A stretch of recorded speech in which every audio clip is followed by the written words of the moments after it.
कहानी है एक बहुत ही प्रतिभावान लड़की की जिसका नाम है दिव्या।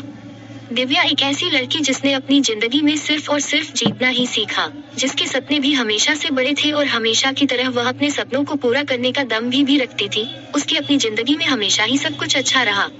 अपने स्कूल से लेकर कॉलेज में हमेशा प्रथम आने से तक, अपने स्कूल और कॉलेज के समय में हमेशा दूसरे सहपाठियों के लिए एक आदर्श बनने तक का सफर हमेशा बहुत ही शानदार रहा। अपने घर परिवार में भी उसको सभी से बहुत प्यार सम्मान मिला। इस तरह अपने परिवार अपने दोस्तों के साथ उसकी जिंदगी बहुत ही अच्छे से चल रही थी। दिव्या अपने सपने एक एक करके पूरे करती जा रही थी, लेकिन फिर उसकी जिंदगी में एक ऐसा मुकाम आया जो सामान्यतः हर लड़की के जीवन में आता है। दिव्या के घर वालों ने उसकी शादी करा दी। बहुत ही धूमधाम से शादी हुई और दिव्या ने अपने नए शादीशुदा जीवन में कदम रखा, इस उम्मीद के साथ कि उसके जो सपने शादी से पहले अधूरे रह गए थे वो अब पूरे होंगे। वह अपने जीवन साथी के साथ मिलकर अपने जीवन में और आगे बढ़ती चली जाएगी और जैसा जीवन वह चाहती थी अब वो और उसका जीवन साथी साथ में मिलकर हासिल करेंगे। लेकिन किस्मत को कुछ और ही मंजूर था। दिव्या को बहुत ही पारंपरिक और दकियानूसी सोच रखने वाला जीवन साथी मिला, जिससे दिव्या किसी भी तरह के साथ की उम्मीद कभी कर ही नहीं सकी। शादी होने के बाद एक एक करके दिव्या के पैरों में परिवार की इज्जत और घर की जिम्मेदारी के नाम पर तरह तरह से जंजीरें बंधी जाने लगी। धीरे धीरे दिव्या को घर की जिम्मेदारी के नाम पर उसका खुद का अस्तित्व खोने पर मजबूर किया जाने लगा। एक एक करके दिव्या के सपनों का गला घोटा जाने लगा। ऐसे समय में दिव्या जो कभी अपनी जिंदगी में कामयाब होने का और जीवन में अपने दम पर कुछ हासिल करने का सपना देखा करती थी, वह सिर्फ एक हालतों की शिकार होकर रह गई।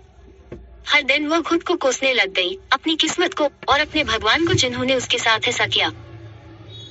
एक खुशमिजाज लड़की, जीवन के हर क्षेत्र में सकारात्मक दृष्टिकोण रखने वाली, अपने जीवन के हर पल को खुलकर जीने वाली लड़की दिव्या एक नकारात्मक नजरिया रखने वाली लड़की बनकर रह गई और इसी कारण उसके जीवन में कई सारी नकारात्मक चीजें एक के बाद एक होने लगी।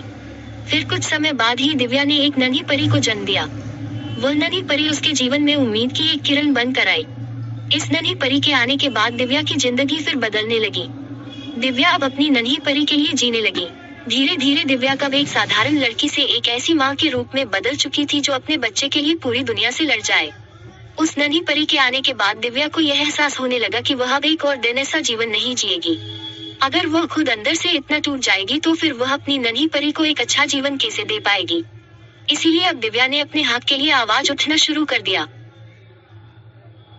फिर क्या एक एक करके सभी दिव्या के खिलाफ होने लगे, यहाँ तक कि खुद उसके जीवन साथी ने उसका साथ छोड़ दिया। लेकिन तमाम संघर्षों और विरोध के बाद भी दिव्या अपनी लड़ाई लड़ती रही, क्योंकि अब दिव्या ने ये निश्चय कर लिया था कि वह अपने और अपने बच्चे का जीवन को इस तरह से घुट घुट कर नहीं जिएगी। उसने फैसला किया कि वह अपने आप को और अपने बच्चे को एक अच्छा जिंदगी देगी, जहाँ पर शांति और सुकून हो और खुलकर अपने विचारों को व्यक्त करने की आजादी हो, अपने जीवन को अपने अनुरूप जीने की आजादी हो। दिव्या के ये निश्चय कर लेने के कुछ समय फिर धीरे धीरे दिव्या का जीवन भी सकारात्मक रूप बदलने लगा। उसे अपने जीवन के सभी कामों में सफलता मिलने लगी और दिव्या अपने जीवन में एक के बाद एक सफलता हासिल करने लगी। अब दिव्या में एक ऐसी अंदरूनी शक्ति आ गई थी कि दिव्या अपने साथ में हो रही चीजों को समझने लगी थी और हर स्थिति का सामना करने की हिम्मत उसे अपने ही अंदर से मिलने लगी थी। अब दिव्या पहले से बहुत ज्यादा खुश रहने लगी और जीवन में सब कुछ बदलने लगा। उसकी सफलता को देखकर उससे जलने वाले लोग कई तरह की बातें भी बनाने लगे, परंतु अब दिव्या को परवाह नहीं थी किसी की, क्योंकि अब दिव्या ने अपने ऊपर भरोसा करके अकेले जीना सीख लिया था। और हमारे साथ इस अद्भुत दुनिया 369 स्टोरी साथ देने के लिए आपका बहुत बहुत धन्यवाद। और अधिक स्टोरी सुनने के लिए चैनल को सब्सक्राइब करना न भूले।